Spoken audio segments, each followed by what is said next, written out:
ለማኑኝ ይላል ትራምፕን አሁን የሚያምን ሰው በዓለም ላይ ካለ በጣም ነው የሚያስደንቀኝ።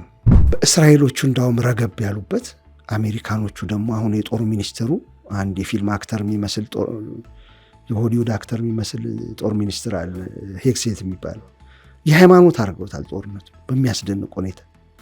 እሱ አሁን ትልቅ ተግዳሮት ነው ለድርድር። ከኢራን በኩል ግን እርግጠኛ ነኝ ኢራን እንትኖቿን በጣም ጥሩ ናቸው የምታቀርባቸው እንትኖች። ዊዝደም ያለው ህዝብ ነው። ብዙ ጊዜ ኢራን ታደላለህን፣ ግን ዊዝደም ያለው ህዝብ ነው። በጥቃቱ ውስጥ ራሱ እርጋታቸው፣ ፖስቸር፣ ይሄ የሚናገሩበት እንትን የሚያቀርቡት አመክንዮ በቃ አእምሮ ላለው ሰው የሚዋጥ ድንፋታ የሌለበት፣ የአሜሪካ የእስራኤል አይነት ድንፋታ የሌለበት፣ ለሌላው ዓለም ደህንነት የተጨነቀ የሚመስል። እንዳውም አሜሪካ እስራኤልን እያዋጋቻት ነው ከኢራን ጋር የሚል ቲዮሪዎች መጥተዋል። አንተ የጠቀስካቸው የአሜሪካ የጦር ሚኒስቴር የፔንታጎን ኃላፊ እንደውም ትናንት ሲናገሩ ምንድን ያሉት በ2 ሳምንት ጦርነቱን እናጠናቀቃለን አሸንፈን ብለው ነበር። ምናልባት ይህ ንግግር ሊያስታውሰን የሚችለው የኦሮሚያ ክልል ፖሊስ ኮሚሽን አራርሳ ከዚህ ቀደም ሸኔም በየሳምንቱ እየወጡ ሸኔም በ2 ሳምንት እናጠፋለን ይሉ ነበርና ያን ንግግር ነው እያስታወሰኝ። ኢራን ምንድን ነው ቀጣዩ ሌቨሬጇ፣ መደራደሪያ አቅሟ ምንድን ነው? ከአሜሪካም ከእንትን ጋር ከተባለ ሁቲን መጠቀም ነው። ሁቲ ምን እንዲያደርግ መጠቀም ነው? ቀይ ባህርን መተላለፊያ መስመሩን እንዲዘጋ ማድረግ ነው። 2 ቾክ ፖይንት የሚባሉት ዋና ዋና ቦታዎች ላይ ከተዘጋ ዓለም ከፍተኛ የኢኮኖሚ መናጋት ውስጥ ይገባል። እጃቸውን ተጠምዘው ሊመጡ ይችላሉ። የኢኮኖሚው ነገር ነው በጣም የሚያሳስባቸው አሜሪካኖቹም አውሮፓዎቹም። እና በሁለት በኩል ጦርነቱን እዛ ሆርሙዝ ላይ እዚህም ላይ እንዲዋጉ ልታረጋቸው ትችላለች፣ ቀይ ባህር ላይ ማለት ነው። ያኔ ኢትዮጵያ ይመለከታታል ቀጥታ። ወደዚህ የሚገባም ነገር አይኖርም በዛን ጊዜ ማለት ነው።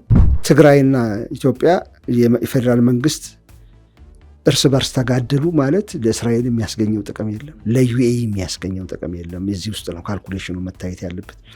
ኤርትራ ላይ ቢወጣ ግን ይጠቅማቸዋል ሁለቱንም ማለት ነው። በካሬ 85,000 ብር በመሃል ሴምሲ አዲስ ኢንተርናሽናል ኮንቬንሽን ሴንተር ፊት ለፊት ዘመናዊ የሆነ ኮምፓውንድ አፓርትመንት እየገነባን እንገኛለን። በውስጡም የመዋኛ ገንዳ፣ ዘመናዊ የልጆች መዝናኛ፣ በቂ የመኪና ማቆሚያ ያለው ሲሆን 50% የተረጋገጠ የባንክ ብድርና እስከ 30% ድረስ በአከፋፈል የሚታሰብ ልዩ ቅናሽ። ባለ 1 መኝታ በ600,000 ብር፣ ባለ 2 መኝታ በ900,000 ብር፣ ባለ 3 መኝታ በ1.1 ሚሊዮን ብር ቅድመ ክፍያ፣ ቀሪውን ያለምንም ዋጋ ጭማሪ ከፍለው የቤት ባለቤት ይሁኑ። ለበለጠ መረጃ ስክሪኑ ላይ ባለው ስልክ ይደውሉልን። ድሪም ቢልደርስ ሪል ስቴት። አክብሮታዊ ሰላምታችን በያላችሁበት የዓለም ዳርቻ ይድረሳችሁ። የተወደዳችሁ የአንድ አፍታ ሚዲያ ቤተሰቦች፣ ከአንድ አፍታ ወደ እናንተ የሚደርሱ የአንድ አፍታ ትንታኔ ዝግጅታችን ተጀምሯል። ከአማረ መኮንን ጋር ወቅታዊ ጉዳዮች ላይ ትኩረት አድርገን እንወያያለን። የሚድል ኢስት ጦርነት 1ኛ ወሩን ደፍኗል። ነገር ግን ጦርነቱ ከመቆም ይልቅ እየተባባሰ ይገኛል። የድርድር ጉዳዮችም እየተነሱ ይገኛሉ። አሁን ደግሞ አዳዲስ ቲዮሪዎችን እና ምክንያቶችን እየሰማን እንገኛለን። በተለይ ከአሜሪካ በኩል ምንድን ነው የሚለውን ይህን አስደናቂ ጉዳይ እንነግራችኋለን።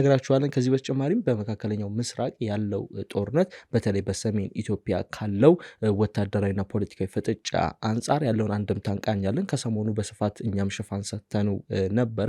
የጀነራል ጻድቃን የትግራይ ክልልን ለመቆጣጠር ከጠቅላይ ሚኒስትሩ ይሁንታ ማግኘታቸውን የሚገልጽ መረጃ ወጥቷል። ይህ ደግሞ ምናልባትም በቀጥታ ሁለቱን ኃይሎች ወደ ጦርነት ሊከታቸው የሚችል ጉዳይ ነው። በስፋት በዝርዝር እንዳስሳለን። እንደተለመደው እናንተ ዝግጅቶቻችንን እየሰማችሁ ሀሳብ አስተያየታችሁ እንድታጋሩን ግብዣችን። ሀሚጎ እንኳን ደህና መጣ። እንኳን ደህና ቆየኝ።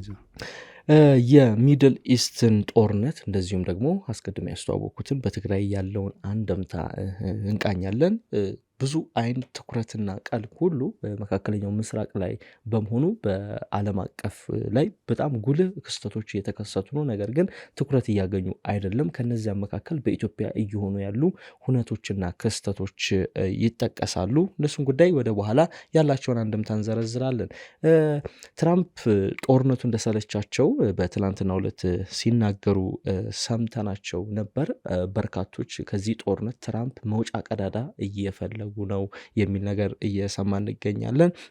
የአሜሪካ አየር ኃይልም እንደሚባለው ሳይሆን ከሚባለው በላይ እንደተጎዳ በዚህ ጦርነት ዎል ስትሪት ጆርናል በትላንትናው ዕለት አንድ ሰፊ ዘገባ የአሜሪካ ጦር እየደረሰበት ያለውን አስደናቂ ኪሳራ ይዞ ወጥቷል። ኢራን በአንጻሩ አሁንም ድብደባዋን አጠናክራን የቀጠለችው፣ ትራምፕ እየተደራደር ነው በጎን የሚል ነገር ይናገራሉ። ኢራን ግን ታስተባብላለች። ቅድመ ሁኔታዎችን ሊደረጉ የማይችሉ ቅድመ ሁኔታዎችን ጭምር እያቀረበች ትገኛለች እና ጦርነቱ አሁን ያለበትን ሁኔታና በእርግጥ ድርድሩ በአሜሪካና በኢራን መካከል ሊሳካ ይችላሉ የሚለውን ጉዳይ እንቃኝ። ጦርነቱን አሜሪካና እስራኤል ሲጀምሩ ወዲያው የሚያጠናቅቁ ነበር የመሰላቸው።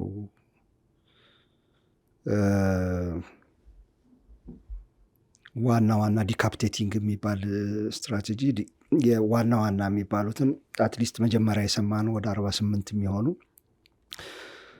ዋና አዛዦች ጉምቱ የሚባሉ ሰፊ ልምድ ያላቸውን በመግደል ከዛ የሴኪሪቲ ሄዶቹን እንግዲህ የኢራን የመንግስታዊ መዋቅሩ ከዚህ በፊት ተናግሬያለሁ፣ በጣም የሚደንቅ ነው።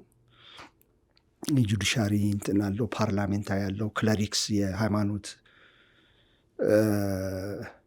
አባቶች ደግሞ ወይም ሃይማኖት ሰዎች የሚወስኑበት ደግሞ አለ ራሱን የቻለ። ከዛ IRGC የሚባለው ደግሞ አቤታዊ ዘቡ አለ። አሰራራቸው የሚገርም ነው። ከዛ ደግሞ ሴንትራላይዝድ የሆነች ሀገር ትመስላለች እንጂ በፍጹም አይደለም። አሁን ያየነው እሱን ነው። ስለዚህ ምንድን ነው ያሰቡት? ወዲያው እነዛን ሰዎች ብንነቅላቸው ያስቸገሩት እነሱ ናቸው ለድርድር። ስለዚህ ብንገላቸው ከታች ይሄን ያህል አቅም ካላቸውማ አሜሪካና እስራኤል እኛም እንጠፋለን ብለው ወዲያው ወደ ድርድር ይመጣሉ ብለው ነው ያሰቡት። አልሆነም። ያ ፐርሺያ ወይም ኢራን በጣም ጥንታዊ ሀገር ስለሆነች የሀገረ መንግስት ልምድ አለ። እንደ ኢትዮጵያ ነች። አይተህ እንደሆነ ኢትዮጵያ ሁል ጊዜ ትፈርሳለች ይባላል፣ ተለምጣ ትነሳለች። ከጉዳት የማገገም አቅም የምንለው እሱ ነው። አንዳንድ ጊዜ መንግስት ለምሳሌ የሚያስደንቁኝ አሉ። የኃይለ ሥላሴን እዚህም መሿለኪያ ጋር የደርግ ባለስልጣናት 4ኛ ክፍለ ጦር የሚባሉ ማስተናገጃ ነበር ይባላል። የደርግ ገና መካከለኛ እንትኖች እነ መንግስቱ ተሰብስበው ውይይት ያደርጋሉ። የኃይለ ሥላሴ መንግስት በቁም እስር ነው ያለው በአብዛኛው።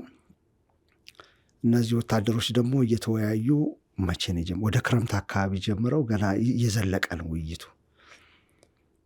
ከዛ ሰው ዝም ብሎ ይኖራል። ማለት መንግስታዊ መዋቅር የሚባል ይወጣል፣ ይገባል፣ ስራውን ይሰራል፣ ደሞዙ ይከፈለዋል፣ ምን ይለዋል። እና በኢህአዲግ ሲገባም የሆነውና ደርግና ኃይለ ሥላሴ ጊዜ በነበረው ሽግግር ኢህአዲግ ደግሞ ገብቶ 17 ዓመት ጦርነት ነው የተካሄደው። በቃ ሀገር አሁን እንዴት ነው የምትቀጥለው ሲባል በጣም ትንሽ ወረዳዎች ካልሆነ በስተቀር በጣም በአብዛኛው ግንቦት 20 አዲስ አበባ ገብቶ የሚቀጥለውን ወር ተከፍሎታል ደሞዝ ሰው።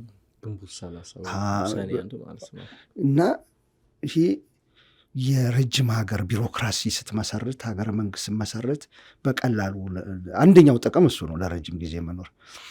ኢራን እንደዛ አይነት ባህሪ ያለ አልፈረሰችም። ወዲያው ይተካካሉ። ውሳኔው ስቲል ራሱ አሁንም ሼር እያደረጉ ነው ውሳኔ የሚወስኑት። ሲያስፈልግ ደግሞ ዩኒቶች አሉ ዲሴንትራላይዝድ የሆኑ እነሱ የራሳቸውን ተኩስ እየተኮሱ ምናምን ነው። ስለዚህ ሬጂም ቼንጅ ነው ያሉት ነገር አልተሳካም። ሬጂም ቼንጅ አድርገን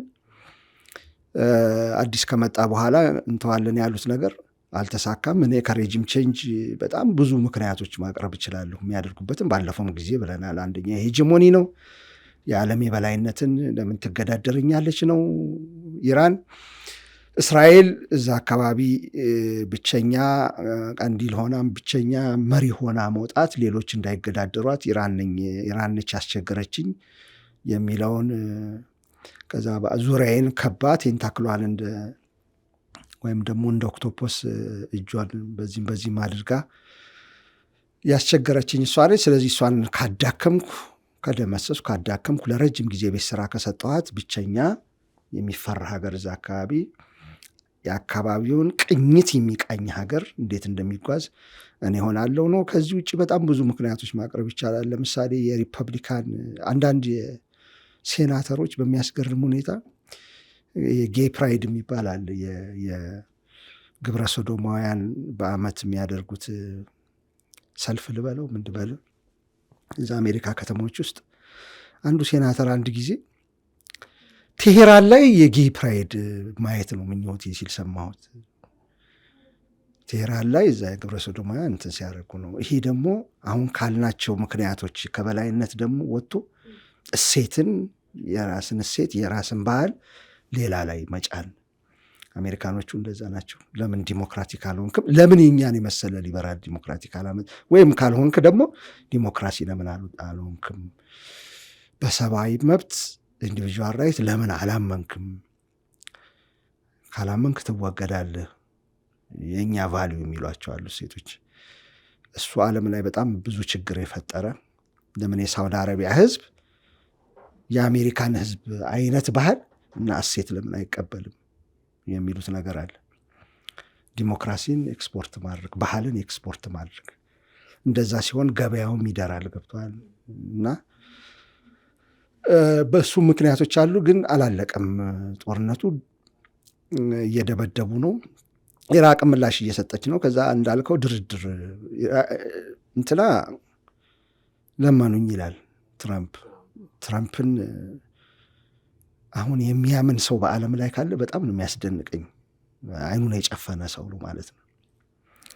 ምክንያቱም የድሮዎቹ መሪዎች እነ ኦባማና እነ ቡሽ ሲዋሹን ጊዜ አራዝመው ነው እስክትረሳው ድረስ የዌፐንስ ኦፍ ማስ ዲስትራክሽን ሲሉ ኢራቅ ላይ ሊቢያ ላይ የሚያወሩት ወሬ ኢንቨስቲጌቲቭ ጆርናሊዝም ወይም ደግሞ ከዛ በኋላ የሚወጡ መረጃዎች ወይም ዊኪሊክስ የለቀቃቸው በኋላ ነው የምታውቀው ውሸታቸውን እንኳን ተሸፍኑ። ይህ ትረምፕ አይን ያወጣል። ልጠባችሁ ነው የዊኪሊክስ መረጃዎች እስኪያፈተልኩ ነገ ነው ዛሬ ያለውን ነገ የኢራን እንትን ኦብሊተሬት ላድርጌዋለሁ በቃ ካሁን በኋላ ብሎ የኒኩሊያር እንትለዋል። የዛሬ 6 ወር በቃ አለቀላት ምናምን ስትል ከእንደገና አሁን ኦብሊተሬት እያደረግነው ነው ደግሞ ይላል። ኬት አመጣችሁ ታዲያ? መተኮሻዋን የመተኮስ አቅሟን የኒኩሌር ጣቢያዎቿን ደርመሰን በቃ አጥፍተናቸዋል ካለ በኋላ ይሄ ሁሉ አቅም አላት ማለት ነው ኢራን። ስለዚህ ውሸታም ነው ማለት ነው። ሲዋሽ ደግሞ እያራቅ አይደለም። አሁን ለመኑኝ ስጦታ ሁሉ ይዘውልኝ መጥተዋል ምናምን አለ። አንዳንዴ አያቶላ ሁን ብለውኛል የኛ ይላል። የማይናገረው ነገር የለም። ኤኒዌይ ግን ቢዘባርቅም አንዳንዶቹ የአስተዳደር ስታይል ነው ይላሉ። ዘማድማን ቲዮሪ የሚባላል። እንደዚህ አንፕሪዲክተብል ሆነ ወዳጆቻችን ሰርፕራይዝ እያረግ አውሮፓን ካሁን በኋላ ኔቶን አረዳም ሰርፕራይዝ ስታረጋቸው አልተዘጋጁም ማድረግ አንተነ ሊድ እየመራ የምትሄዱ ከዛ አንተን ይጠብቃሉ። ነገ ምን ሊያረግ የሆነ የሰውዬ በስርህ ታስገባቸዋል። እንደዛ አይነት ማድማን ቲዮሪ የሚባላል። ሪቻርድ ኒክሰን ተጠቅሞበታል የሚባል እሱን እየተጠቀመ ሊሆን ይችላል። አንዳንዶች ጸበል ያስፈልገዋል፣ ጸበል 7 ያስፈልገዋል የሚሉም አሉ። እንደ እብደት ቆጥረውት፣ እንደ አእምሮ ቀውስ ቆጥረውት። ኤኒዌይ የዓለሟን ትልቋን ሀያላን ሀገር እየመራ ነው እና እሱን የሚከተሉ ብዙ እንትን ስላሉ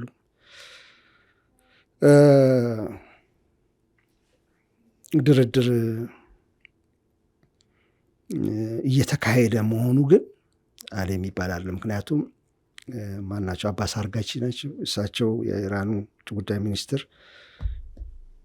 ጠዋት እንኳን ሳይት ትዊተራቸው ላይ ባለፈው ጊዜ በ48 ሰዓት ውስጥ መተዋለሁ የኤነርጂ እንትኖቿን አለ። ከዛ ለ5 ቀን አራዘመ። አሁን ደግሞ ለ10 ቀን አራዝም ያለው አለ። በዚህ መሃል ጋዜጦችን መረጃዎችን ሳይ ፓኪስታን በተለይ ሳውዲ አረቢያ፣ ግብፅ ድርድሩን ለማካሄድ ከፍተኛ ጥረት እያደረጉ እንደሆነ አይቻለሁ። እየተደረገ እንደሆነም 2 ሰዎች በተለይ ፓኪስታን ያናገረቻቸው ከኢራን ባቀረቡት እነዛ 15 ነው ምናምን እንትን አቅርበዋል። እነዚህ 5 አቅርበዋል። አልተመጣጠነም እንጂ አትሊስት እየተደረገ መሆኑ እርግጥ ነው። ግን የሚሳካ ይመስላል። አሁን ከዚህ ቀደም ድርድር በሚያደርጉበት ሰዓት ጊዜ ለመግዣነትና ኢራንን ለጊዜው የሆነ ያህል ድረስ መጥተው ከዛ ደግሞ በቀጣይ ደግሞ ለመምታት አይነት ነው እቅዳቸውና አሁንስ በቀጣይ ይሄ ነገር በድርድር ተቋጭቶ 2 መሰናክሎች ይታዩኛል። አንደኛው የእስራኤል ጉዳይ ነው። እስራኤል በዚህ እንዲቋጭ አትፈልግም። እስራኤል ከፈለገች ደግሞ አሜሪካ ቀጣይ ነች። ምንም አለ የሚባል ነገር አይደለም። አይተነዋል በዓለም ላይ ማለት ነው። እስራኤል እያንዳንዱን ትላንትናውን ስቲል የብረት አቅልጣ ይሄ ስቲል የሚባለው ፋብሪካዋን የመቱት ፕላንት የኢነርጂ ፕላንቶችን መጥተዋል። ኢራን ተሽመድምዳ በግልጽ ነው የተናገረው አንዱ የእስራኤል ካቢኔ ሚኒስትር ክኔሴት መንበር ብሬክ ማድረግ ነው መስበር ነው ኢራንን አላማችን ብሏል። ስለዚህ አሁን ተሰብራ አልተገኘችም። አሁንም እየተኮሰች ስለሆነ እስራኤል እዛ ላይ የአሜሪካን አንገት በሸምቀቆ ስባ ኤፒስቲን ፋይል የሚባላል እሱን ያወሩታል። አክቹዋሊ ከዛ በላይም ነው ነገሩ። ግን አሜሪካን ስባ የምታስገባ ከሆነ ድርድሩ ይቋጫል የሚል የለኝም። እስራኤል ብቻ ሳይሆን ዩኤኢ አምባሳደር ደግሞ በአሜሪካ ትናንት ዎል ስትሪት ጆርናል ላይ ነው መሰለኝ ከትናንት ወዲያ ጽፏል። ገና ነው ጦርነቱ፣ ኢራን ስጋት የማትሆንበት ደረጃ አልተደረሰም ገና ብሎ እንዲቀጥል ይፈልጋል። ሳውዲም ትፈልጋለች ብሎ ኒውዮርክ ታይምስ አውጥቷል። ከሳውዲ በኩል ግን አልመጣም እንትን ያኛው ግን ራሱ ነው አርቲክል የላከው። አንዱ እሱ ተግዳሮት ይታየኛል። ሁለተኛ የትራምፕ ኢጎ ይታየኛል። ኢጎ ማለት ተሸነፍን በሉ። ይሄ ሀገር በጣም ረጅም ታሪክ ያለው ሀገር ነው። ቅድም እንዳልኩ ከ2500 ከኢትዮጵያ ጋር ረጅም ሀገር ኤንሸንት ስቴት ከሚባሉት ነው። ፐርሺያን ኢምፓየር ደግሞ ትልቅ የነበረ ኢምፓየር ነው። ሳይረስ የሚባል መሪ በነበራቸው ጊዜ በ906 ምናምን አካባቢ ከክርስቶስ ልደት በኋላ 900 ምናምን ላይ በጣም ትልቅ እዚህ ሰፊ ቦታ አውሮፓ አካባቢ ድረስ መጥቶ የተቆጣጠረና በቃ ተመሳሳይ ኤንሸንት የሚባሉ አገራት ያላቸው ተመሳሳይ ቅድም እንዳልኩት ሪዚሊየንትን ጨምሮ ከጉዳት የማገም ከፍተኛ እንትን ያለው ነው። ኩራት ያለው ነው። ባህል ያለው ከጥንት እና በአንድ ጊዜ ወደዛ ውስጥ አልግባ አላዝመዋለሁ። በአንድ ጊዜ ተሸነፍኩ የሚል አይደለም። ኩራት አለ። ብዙ አገራትን ሲያስገብር የነበረ ነው። በዛ ላይ ለየት ያለ ከአረቦቹ አሁን አረብ ጂውስ ከሜሶፖታሚያ የሚመዘዙ ናቸው። ሜሶፖታሚያንስ ከዛ በኋላ ካናናይት የሚባሉት የከነአን ህዝቦች ብሎ በኋላ ነው ጂውስ ከዛ የሚመዘዙ ናቸው። እነዚህ ደግሞ ፐርሻዎቹ የተለየ ብለር ላይ ኢንዶ ኢሮፒያን ናቸው። እነዚህ ደግሞ የተለየ የነበራቸው ባቢሎናውያንን አባረው ጂውሶችን ያስለቀቁ ድሮ እኮ ወዳጅ ነበሩ። አይሁዶች በባቢሎን ስር እያሉ ያስለቀቋቸው እነሱ ናቸው። ትልቅ የነበረ ሀገር ነው እና ዝም ብሎ በአንድ ተሰበርኩ የሚል ሀገር አለም። ስንት ዘመን ተሻግሮ መጥቶ ብዙ ነገር ያየ ሀገር ግን የኢጎ የትራምፕ ኢጎን ስለሚፈልግ እሱም አንድ ተግዳሮት ለድርድሩ። ሶስተኛ ግን በጣም የሚያስደንቀው ነገር እስከ ዛሬም ያልታየ በአሜሪካ በኩል በእስራኤሎቹ እንዳውም ረገብ ያሉበት፣ አሜሪካኖቹ ደግሞ አሁን የጦር ሚኒስትሩ አንድ የፊልም አክተር የሚመስል የሆሊውድ አክተር የሚመስል ጦር ሚኒስትር አለ ሄግሴት የሚባለው የሃይማኖት አድርገውታል ጦርነቱ በሚያስደንቅ ሁኔታ። እሱ አሁን ትልቅ ተግዳሮት ነው ለድርድር። ይሄ ከዲቫይን ከፈጣሪ ተልእኮ ነው ብለህ ካሰብክ፣ የአርማጌዶን ጦርነት ነው ብለህ ካሰብክ፣ የጦር አዛዦቹን በዛ የምታጠምቅ ከሆነ መጥፋት ያለባቸው በመጽሐፍ ቅዱስ የተጠቀሱ ናቸው። ይሄ ጎግ የመጨረሻው ጦርነት ነው። ከዚህ በኋላ ይሄ የመጨረሻው ጦርነት የክርስቶስን ዳግም ምጽአት የሚያመላክት ነው ብለህ የምታምን ከሆነ እንዴት ብለህ ትደራደራለህ? ዲቫይን ነገር ነው፣ መለኮታዊ ነገር ነው ማለት ነው። መለኮታዊ ነገር መፈጸም ነው ያለበት። በመሀል በጠረጴዛ አይ ምናምን የምትልህ የምትደራድረው ነገር አይደለም። እነዚህ ሶስቱ ነገሮች ድርድር ይሳካሉ የሚለውን ያጠራጥሩኛል። ከኢራን በኩል ግን እርግጠኛ ነኝ። ኢራን እንትኖቿን በጣም ጥሩ ናቸው። የምታቀርባቸውም እንትኖች ዊዝደም ያለው ህዝብ ነው። ብዙ ጊዜ ኢራን ታደላለህን፣ ግን ዊዝደም ያለው ህዝብ ነው። በጥቃቱ ውስጥ ራሱ እርጋታቸው፣ ፖስቸራ፣ ይሄ የሚናገሩበት እንትን የሚያቀርቡት አመክንዮ በቃ አእምሮ ላለው ሰው የሚዋጥ ነው። ድንፋታ የሌለበት፣ የአሜሪካ የእስራኤል አይነት ድንፋታ የሌለበት፣ ለሌላው ዓለም ደህንነት የተጨነቀ የሚመስል ምነው ጭንቀት የሌለበት የእስራኤል እንትን እንደዛ ነው። ጉዳያቸው አይደለም። እኛ እኮ አንጎዳም። ቻይና፣ ኮሪያና ጃፓን ናቸው የሚጎዱት ኦይል ሆርሙዝ ውስጥ ብለው የሚያስቡ ናቸው። ሌላው ከተጎዳ የጎዳ እኛ እስካልተነካን ድረስ የሚሉ ስለሆነ እሱም ያጠራጥረኛል። ወደ ድርድር ይመጣል የሚለው የመጨረሻዋ እዚች ፖይንት ላይ ማንሳት የምፈልገው ከሃይማኖቱ ከትራምፕ ይሄ ናርሲሲስቲክ ቢሄቪየር እኔ ብቻ ነኝ የሚል ከሱ እና እስራኤል ኢራን ደቃ ለማየት ከመፈለግ አንጻር ይሄ አሁን የኔ ግምት ነው። አዲስ የሚመጣ ግን አዲስ እየመጡ ያሉ ቲዎሪዎች አሉ። አሜሪካ ምንድን ነው ፍላጎቷ እዚህ ላይ? እንዳውም አሁን ምን እያሉ ነው? እኔ አሁን እስራኤል ነች ጎትታ የምታስገባት እያሉ፣ እንዳውም አሜሪካ እስራኤልን እያዋጋቻት ነው ከኢራን ጋር የሚል ቲዎሪዎች መጥተዋል። ፉድ ፎር ቶት ለተመልካቾቻችን ልግለጸው እንዲያስቡበት ማለት ነው። እነዚህ ሰዎች እያመጡ ያሉት ቲዎሪ ምንድን ነው? አሜሪካ በዋናነት የዓለምን የነዳጅ የዓለም ታላቋ የነዳጅ አቅራቢ መሆን ትፈልጋለች። መስመሮቹን መቆጣጠር፣ ማምረቻ ቦታዎችን መቆጣጠር ስሜት የሚሰጥ ነገር አለው። እንዴት ቢባል ወደ አውሮፓ የሚሄደውን ከሩሲያ ወደ አውሮፓ የሚሄደውን የነዳጅ ማስተላለፊያ ቱቦ መታችው። ኖርድ ስትሪም የሚባለውን ተቋረጠ። ከዛ ጥገኛ ሆኑ አሜሪካ ላይ ማለት ነው አውሮፓውያኑ። ቀሪውን ከሚድል ኢስት ነበር የሚያገኙት።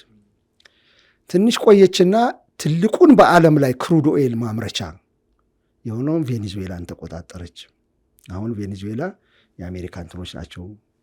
ኮንትራት የጀመረ ያለ አይመስለኝም። ሲከራከሩ ነበር፣ ግን ቀጥሎ የሚይዙት እነሱ ናቸው። ከዛ በኋላ መካከለኛው ምስራቅ ነው አሁን ተገዳዳሪ ሆኖ የሚገኘው።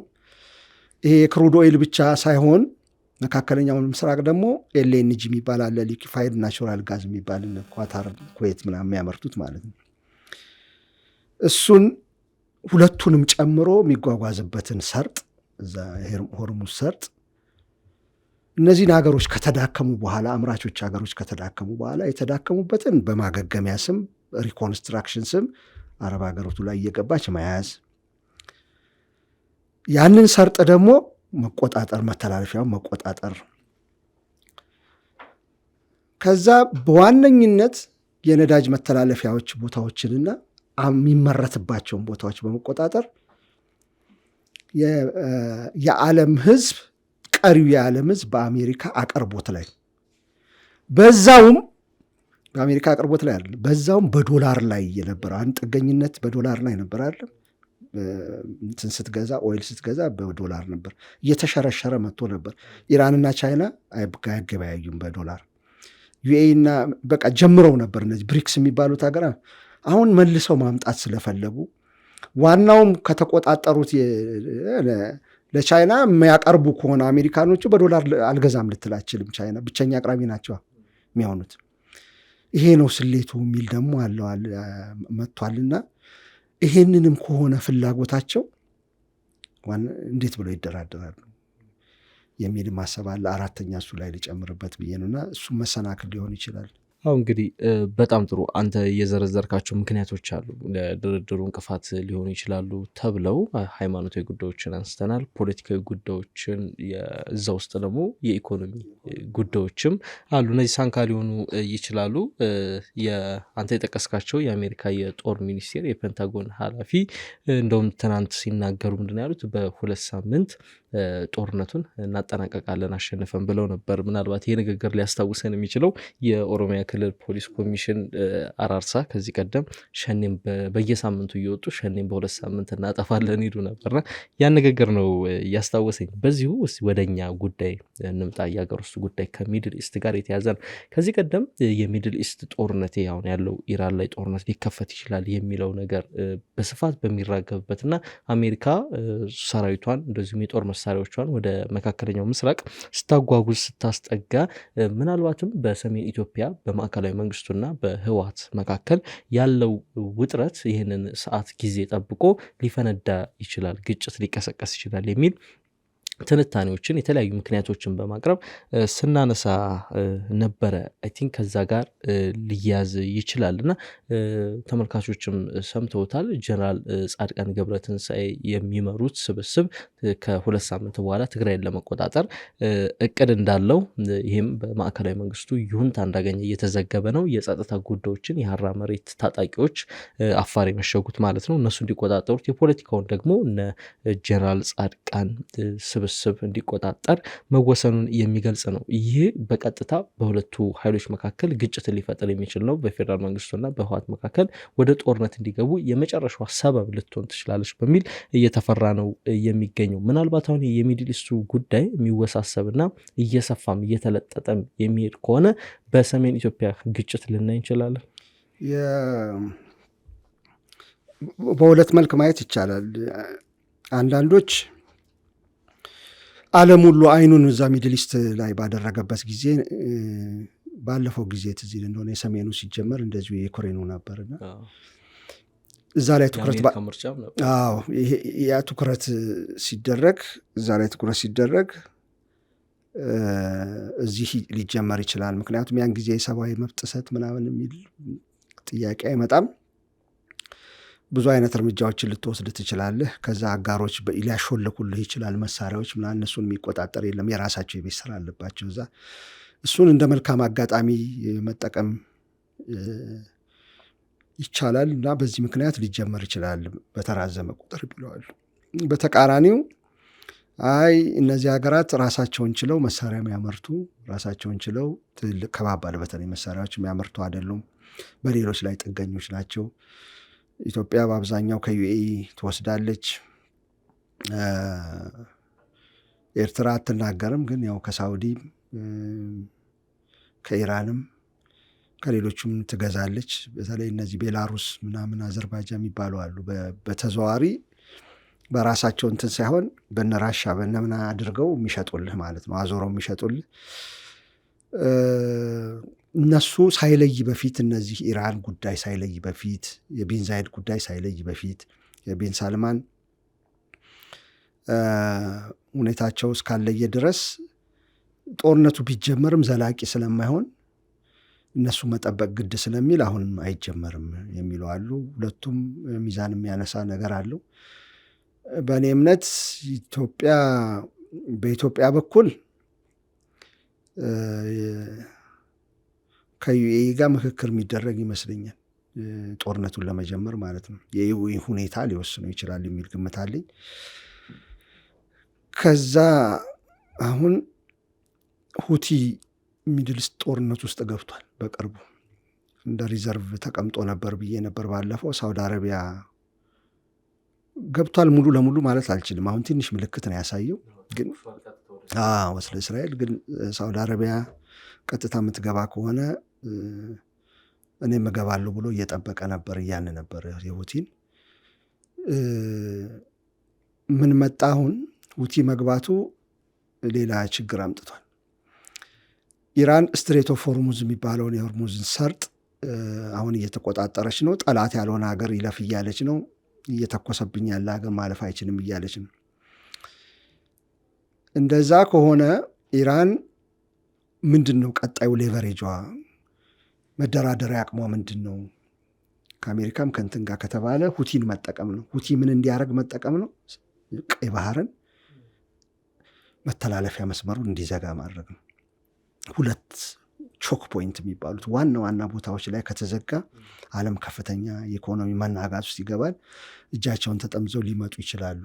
የኢኮኖሚው ነገር ነው በጣም የሚያሳስባቸው አሜሪካኖቹም አውሮፓዎቹም። እና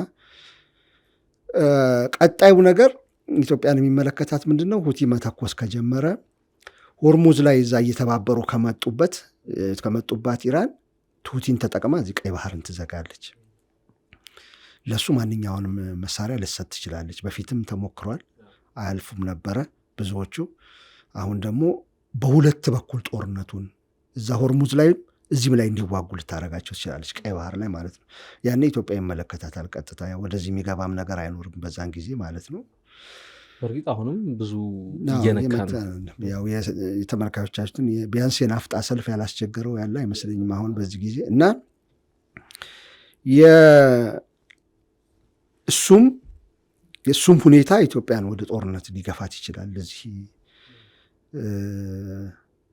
ከዛ የኤርትራ የእስራኤልም አለ ያልተጨረሰ የቤት ስራ አለ። ሶማሌላንድ እውቅና ሰጥታ ሶማሌላንድ ተቀምጣ ነበረ ልትዋጋ እንትናን ሁቲን ያስበችው። አሁን ስታስበው ያ ነገር የተደረገው ለካ ኢራንን ለመምታት ስላሰቡና ሁቲ መልስ ስለሚሰጥ ከዚህ ጋር ሆነው ሊዋጉ ነው። ግን ቅድመ ዝግጅት ነው። ግን ትንሽ ነው የተዘጋጁት። እዚህ እንትን ላይ በደንብ አሁን የላቸውም ቤዝ እዚህ ሶማሌላንድ ላይ ማለት ነው። አንዳንዶች በሚስጥር እየሰሩ ነው ይላሉ፣ ግን የሚታወቅ ነገር የለም። የእሱ አካል ልትሆን ትችላለች ኢትዮጵያ። የእሱ አካል ልትሆን ከሆነ ደግሞ ሰሜኑን ጦርነት ከትግራይ ጋር ሳይሆን፣ ከትግራይ ጋር ጥቅም የለውም። ኤርትራ ላይ መገኘት ነው ጥቅም ያለው። ከትግራይ ጋር ሳይሆን ከኤርትራ ጋር ለመዋጋት ልጀምር ትችላለች። ለዚህ ደግሞ ምን ምልክቶች አሉ ሲባል ከትግራይ አስተዳደር ጋርና ከትግራይ ቲፒኤልኤፍ በቃ እንበለው ዋናው እሱ ስለሆነ ከቲፒኤልኤፍ ጋር ኢትዮጵያ መንግስት እንዲደራደር ብዙ ጥረት በውስጥ ለውስጥ እየተደረገ ነው። ዋናው ዓላማ ከትግራይ ጋር እንዲዋጋ አይደለም። ለነዛ ኢንተረስት ጥቅም ስለሌለ የታሰበው በዲፕሎማቶቹ በተለይ የፈረንሳይ የእስራኤል እያሰቡ ያሉት ተባብረው ሁለቱ ከቻለ ቲፒኤልኤፍ ከመንግስት ጋር ተባብሮ ባያጠቃ ኤርትራን፣ ካልቻለ ደግሞ ኒውትራል እንዲሆን ፌዴራል መንግስት መከላከያ ገብቶ ወደ ኤርትራ እንዲገባ። ኤርትራ ላይ መገኘት ያው ቅድም እንዳልነው ነው። ከሁቲ ጋር ለሚዋጉት ውጊያ ኢትዮጵያ ቤዝ እንድትሆን ነው ዓላማው። ይህም ገፊ ምክንያት ሊሆን ይችላል ጦርነቱ እንዲጀመር ማለት ነው። አሁን ይህንን ማወራው ከውስጥ ፋክተሮች ውጪ ነው። ኢንተርናሊ ደግሞ ኢትዮጵያ ውስጥ ዳይናሚክሶች አሉ። ከቲፒኤልኤፍ እና ከፌዴራል መንግስት ጋር ያለው መካረር እየጨመረ መምጣት፣ ምርጫውም አንድ ፋክተር ነው ጦርነት ለመጀመር ላለመጀመር ማለት ነው።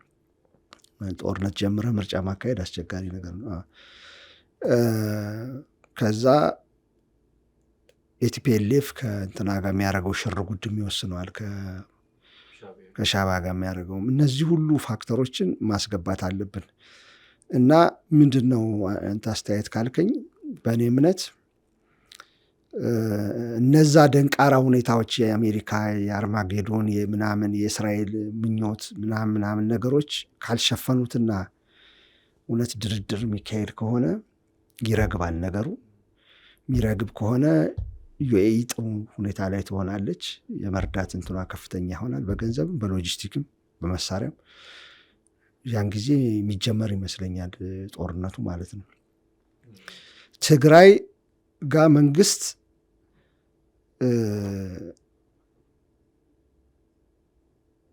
ቀጥተኛ ጦርነት የመግጠም ፍላጎት ከቲፒኤልኤፍ ጋር ያው እልህ ስለተጋቡ ሊኖር ይችላል። ከቲፒኤልኤፍ ጋር እነ ጻድቃንም እነ እንትናም እሱ እንዲወገድ ይፈልጋሉ፣ ስልጣን እንዲይዙ ይፈልጋሉ። ግን ስታየው ቲፒኤልኤፍ ዝም ብሎ የሚሰጥ አይደለም ስልጣን፣ ያወሳስበዋል። ቀጥታም የሚፈቅድም አይደለም ወደ ኤርትራ እንዲካሄድ። ምክንያቱም ኤርትራ ደጀን ነች፣ በአሁን ሰዓት መሸሻ ነች። ሲዋጉ ምንትን ሲሉም ስለዚህ ጉዳት እንዲደርስ የሚፈልጉ አይደሉም። ያ ነው እንጂ የሚያዋጋው የሚመስለኝ መንግስት፣ የፌዴራል መንግስት ዋናው ዓላማ የኤርትራ ይመስለኛል። ከጂኦፖለቲክሱም የሚፈለገውም ነገር በአጋሮቹ በኩል የሚፈለገውም ነገር እዚሁ እርስ በርስ ተጋርሎ እንዲጨርስ ሳይሆን የትግራይና ኢትዮጵያ የፌዴራል መንግስት እርስ በርስ ተጋደሉ ማለት ለእስራኤል የሚያስገኘው ጥቅም የለም፣ ለዩኤኢ የሚያስገኘው ጥቅም የለም። የዚህ ውስጥ ነው ካልኩሌሽኑ መታየት ያለበት። ኤርትራ ላይ ቢወጣ ግን ይጠቅማቸዋል ሁለቱንም ማለት ነው። ከዛ አንጻር ነው። ግን ደግሞ ቲፒኤልኤፍ ዝም ብሎ ስለማይለቅ ግድ ይሆናል ለመዋጋት። ከዚህ አንጻር ሊጀመር ይችላል፣ እየረገበ ከመጣ ሊጀመር ይችላል ነው። ጥሩ እንግዲህ ብዙ ጉዳዮች ናቸው እየተነሳ ያሉት። ምናልባትም የፌዴራሉ መንግስት መጀመሪያ የህዋትን ወደ ራሱ መሳብ ያማይሆን ከሆነ ግን ህዋትን አዳክሞ አጥፍቶ ወደ ኤርትራ ለመዝመት አቅዷል የሚሉ ጉዳዮች አሉ። ጀነራል ጻድቃንም አፍሪካ ኮንፊደንሻል ባወጣው ዘገባ ላይ ጦርነቱን በጣም አጭር ጊዜ የሚፈጅ ጦርነት ነው ከቲፒኤልኤፍ ጋር የሚደረገው የሚል ግምገማ አቀርቧል ብሏል። ይሄ እንግዲህ እጅግ አደገኛ ነው። በተለይም ጀነራል ጻድቃን የጦር ጠበብት ናቸው። ለረጅም ዓመታት ሲዋጉ የነበሩ ትልቅ ጀነራል ከመሆናቸው አንኳያ እንዴት ነው እንዲህ አይነት ግምገማ ሊያቀርቡ የሚችሉት የሚለው ሳይኮሎጂካል ወርፌር ነው የሚባለው። እሱ ያውቁታል እንትኖች፣ ኢትዮጵያ መንግስትም ያውቀዋል፣ እንትናም እስራኤልም አሜሪካም በ5 ቀን ምናምን ሲሉ እኮ ያውቁታል። ምን እያሉ ነው? ጠላት ውስጥ ጠላት ጭንቅላት ውስጥ ሳይኮሎጂ ከባድ ነገር ይዘን የመጣ ነው ያላችሁ ነገር በትንሽ ቀና ወደመዋለን የሚል ነው እንጂ እውነቱን ጠፍቷቸው አይደለም። በእርግጥ አንዱም የውጊያ ስልት ነው ሊሆን የሚችልበት እድል ሰፊ ነው። እንግዲህ ያለው ጉዳይ ይህን ይመስላል። ሚድል ኢስት ላይ የድርድር ጉዳዮች እየተነሱ ነው። ነገር ግን ድብደባዎችና ሰፋፊ መጠነ ሰፊ ጥቃቶች እንደቀጠሉ ናቸው። በሰሜን ኢትዮጵያ በተለይም በትግራይ ያለው ሁነትም ይህንን የሚመስሉ አሚጎ ዛሬውን እዚህ ላይ ቆሽ የተወዳጁ ተመልካቾቻችን እንግዲህ የዛሬው ትንታኔ ዝግጅታችን ይህን ይመስል ነበር። አብራችሁን ስለቆያችሁ እናመሰግናለን። መልካም ቆይታ።